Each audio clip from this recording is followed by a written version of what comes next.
కానీ ఇక్కడ తిరుపతి అనేది చాలా పవిత్రమైనటువంటి 4 మాడ వీధుల్లో ఆ యొక్క వైబ్రేషన్ అనేది మనందరికీ కనపడుతుంది. ప్రతి భక్తుడు కూడా ఆస్వాదించే విషయం అది. కానీ అన్యమతస్థులందరినీ కూడా అక్కడ జాయిన్ చేసి భూమాన కరుణాకర్ రెడ్డి గారు అనేటటువంటి వ్యక్తి ఎటువంటి వ్యక్తి ఉంటుంది, ఏదో ఎడంకాలతో విగ్రహాన్ని తన్నాలనిపించింది కానీ గతంలో ఆయన చేసిన వ్యాఖ్యలు కానీ ఇలాంటి రకరకాల ఉన్నటువంటి భావాజాలం ఉన్నటువంటి వ్యక్తుల్ని ఈరోజు అక్కడ పెద్ద వ్యక్తులుగా పెట్టి ఏం చేద్దాం అనుకుంటున్నారు? తిరుమల పవిత్రతను నాశనం చేద్దాం అనుకుంటున్నారు? ఏం చేద్దాం అనుకుంటున్నారు? అసలు మీకేమనిపిస్తుంది? ఖచ్చితంగా గతంలో కొన్ని విషయాల మీద నేను స్పష్టంగా నా ఛానల్లో కూడా స్పందించడం మీ అందరూ చూశారు. ఒక చిరుతపులి బారిన పడి బాలుడు చనిపోతే కర్రలు పంచిపెడతాం, కర్రలతో కొట్టమన్న రోజు నేను ఏకరవు పెట్టాను. ఈరోజు కూడా అట్లాంటిది నేను దాని మీద స్టిక్కానే ఉండి చెప్పేటువంటి విషయం ఏంటంటే, ఆ రోజు వారంతటి వారు బయటపడ్డటువంటి కొన్ని సందర్భాలు ఉన్నాయి. అది వారు వ్యక్తిగతమైనటువంటి చపలత్వాన్ని, వారి కెపాసిటీ లేనితనాన్ని వారికి వారే ఎగ్జిబిట్ చేసుకున్నారు. కానీ ఈరోజు ఎలిగేషన్ అనేటువంటిది రాజకీయ నాయకుడి మీద చేసింది కాదు ఇక్కడ మ్యాటరు. ఇక్కడ కోట్లాది మంది కలియుగ ప్రత్యక్ష దైవం అనేటువంటి శ్రీమన్నారాయణుడికి సంబంధించి ఇగో నా ఉంగరం.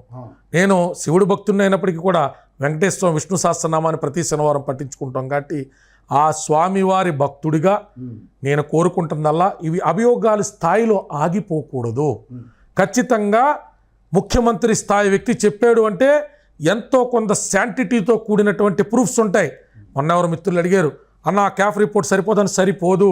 యాంబిగ్విటీతో ఉన్నటువంటి రిపోర్ట్ ఆధారితంగా మనం ఎవరిని తీసుకెళ్ళి అరెస్ట్ చేయగలుగుతాం? బాధ్యులు చేయాలి అంటే సీసీటీవీ ఫుటేజెస్ బయటికి రావాలి. బాధ్యులను ఎవరైనా చేసి జైలుకి పంపాలి అంటే క్యాఫ్ రిపోర్ట్కి ముందు వెనకాతలో వచ్చినటువంటి ఈ శాంపుల్స్ క్యారీ చేసినటువంటి ట్యాంకర్ల నెంబర్ తెలియాలి. ట్యాంకర్లు రాలేదని ఈఓ గారు అప్పుడు ఒక మాట ఇప్పుడు ఒక మాట చెప్తే ఈ రెండిట్లో ఏది కరెక్టో చెప్పాలి. ఇక్కడ వారిద్దరూ కొట్టుకు సానవడం మనకు అనవసరం. భక్తులుగా మన ప్రసాదంలో జంతువులకి సంబంధించినటువంటి కొవ్వు పదార్థాలు కలపలేదు, లేదా కలిపి ఉంటే వాళ్ళు ఎవరా నిందితులైనటువంటి సంగతి న్యాయస్థానాల ముందు నుంచోపెట్టిన రోజు మాత్రమే ఆ ప్రభుత్వాలు సరైనటువంటి బాధ్యత నిర్వర్తించినట్టు. అన్నప్రసాదాలు కూడా చాలా క్వాలిటీ తగ్గిపోయినాయని మీలాంటి ఒక మంచి ఆదర్శ భావాలు ఉన్నటువంటి వ్యక్తి రాధా మనోహర్ దాస్ గారు అంటే ఆయన తిరుపతికి రానివ్వకుండా నేను వ్యక్తిగతంగా మాట్లాడాను 2-3 సార్లు. రాధా మనోహర్ దాస్ గారితో మాడాను. ఆయన తిరుపతికి రానివ్వద్దు అన్నంత విషయంలో నేను కోర్టుకు కూడా వెళ్తానని చెప్పాను. రాధా మనోహర్ దాస్ గారు కూడా 2-3 ఇంటర్వ్యూల విషయాన్ని చెప్పారు. నాకు ఆయన అంటే వ్యక్తిగతంగా అభిమానం ఉంది. రాధా మనోహర్ దాస్ గారిని 1-2 సందర్భాల్లో ఎయిర్పోర్ట్లో కూడా కలిశాను. ఆయన చేసిన పోరాటం అసామాన్యమైనది గత ప్రభుత్వం మీద. ఆయన్ని నిర్బంధించడానికి ప్రయత్నం చేయడమో, నిషేధించడానికి ప్రయత్నం చేయడమో అమానవీయమైనటువంటి చర్య కింద నేను నోటీస్ కూడా పంపుతానని చెప్పడం జరిగింది. ఆయన చాలా సంతోషించారు. అన్నప్రసాదాల విషయంలో క్వాలిటీ కంటే కూడా వ్యవహారం అనేటువంటిది, అంటే అక్కడ అడ్మినిస్ట్రేషన్ అనేటువంటిది గతంలో సంతృప్తికరంగా లేదు. అది వ్యక్తుల భావన లేకపోతే వ్యక్తుల భావజాలమా అనేటువంటిది ఇప్పుడున్న ప్రభుత్వం నిగ్గుదార్చాల్సినటువంటి పరిస్థితి ఉన్నది. ఖచ్చితంగా ఇప్పుడున్నటువంటి ప్రభుత్వం కాళ్ళలాగా పింక్ డైమండ్ అనేటువంటి బేస్లెస్ ఎలిగేషన్స్ చేశారనేటువంటిది ఏదైతే గౌరవనీయులైనటువంటి నారా లోకేష్ గారు చెప్పారో అట్లాంటి బేస్లెస్ ఎలిగేషన్ కిందే తిరుపతి లడ్డు అనేటువంటిది మిగిలిపోకూడదు అన్న ఆందోళన. కాబట్టి దర్యాప్తు ముమ్మరంగా జరగాల. ఖచ్చితంగా ఎవరు దీనికి బాధ్యులో వారిని ప్రజల ముందు దోషిగా నిలబెట్టాలి. ఈ టికెట్ల విషయంలో కూడా చాలా ఇష్యూస్ ఉన్నాయి సార్.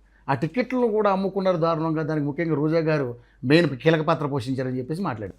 దాని మీద కూడా మీరు మాట్లాడేది నేను చూడలేదు, కానీ దాని మీద ఇప్పుడు సమాధానం. ఖచ్చితంగా గతంలో కూడా నేను చెప్పాను, ఎలిగేషన్స్ అన్నిటిని కూడా కొత్త ప్రభుత్వం వచ్చిన తర్వాత అవసరమైతే ఒక సిట్టింగ్ టీం అనేటువంటి దాన్ని కాన్స్టిట్యూట్ చేసి ఇన్వెస్టిగేషన్ చేసి వీరందరూ కూడా ప్రజాప్రతినిధుల కింద అనర్హులు అని నేర ఆరోపణ అనేటువంటిది తేలితే డిక్లేర్ చేసి మళ్ళీ ఇలాంటి వ్యక్తులను ఎవరిని కూడా ఎలక్షన్లో పార్టిసిపేట్ చేయకుండా చేయాలి.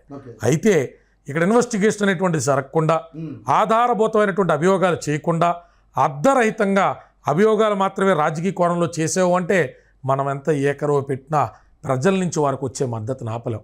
రోజా గారి మీద వ్యక్తిగతంగా మనం విమర్శ చేసేయచ్చు, కానీ ఆధారాలు చూపించకపోతే మనం అబాస్పాలు అవుతాం.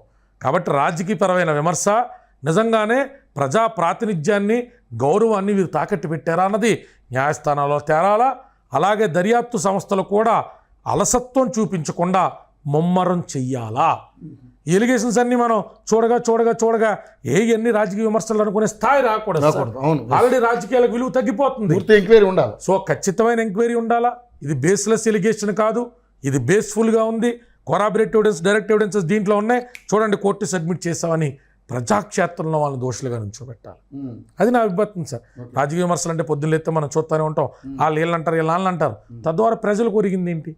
నాణ్యమైనటువంటి పరిపాలన పక్కన పెట్టండి, నాణ్యమైనటువంటి ఆరోగ్యాన్ని పక్కన పెట్టండి, నాణ్యమైనటువంటి ఆహారాన్ని పక్కన పెట్టండి, కనీసం మన కర్మలు ఎంత ఉన్నా, ప్రభుత్వాలు ఎలాగున్నా, భగవంతుడి సన్నిధానంలో అయినా సేద దేవదాం అనుకునేటువంటి భక్తులకి ఇంత పెద్ద గుండెపోటు కలిగించేటువంటి పిడుగులాంటి వార్తను తీసుకురావడం అంటే ఆషామాషి విషయం అనుకున్నారా? ఎంతమంది భక్తులు తిరుమలలో ఈరోజు ఆందోళన చెందుతూ ఉంటారు. ఆ మహాప్రసాదాన్ని తీసుకున్నామని ఆనందపడాలా, అనుమానపడాలా అనేటువంటి సందిగ్ధత అనేటువంటిది ఎంత పెద్ద కర్మ అండి.